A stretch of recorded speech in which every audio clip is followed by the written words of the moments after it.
এবারকার বিশ্বকাপে আমরা যতটুকু জানি যে শাকিরা গান দিয়ে সেরা এই বিশ্বকাপ উদ্বোধন করছে, কিন্তু 2022 সালে কোরআন তালাওয়াত দিয়ে সেরা গান শুরু হয়েছিল। তো সেই বিষয়টা তোমার কাছে কেমন লাগলো? এই বিষয়টা যেহেতু ওরা খ্রিস্টান কান্ট্রি, অবশ্যই তারা গান দিয়ে শুরু করবে, আমাদের কোরআন তালাওয়াত দিয়ে শুরু করবে না, সেটা আমরাও জানি।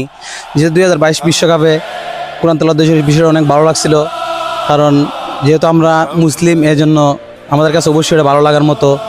যাই হোক, ওরা যেহেতু খ্রিস্টান কান্ট্রি, আমাদের আর কিছু বলার নাই ওদেরকে।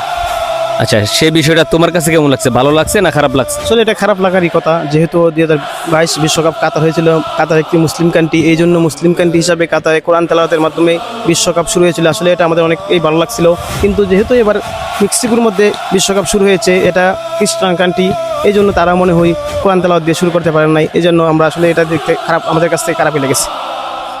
আচ্ছা গাইস, আপনাদের কাছে কেমন লাগছে এই বিষয়টা আমি জানি না, তবে অবশ্যই আপনারা কমেন্ট বক্সে বলে যাবেন সে বিষয়টা কি ভালো নাকি খারাপ।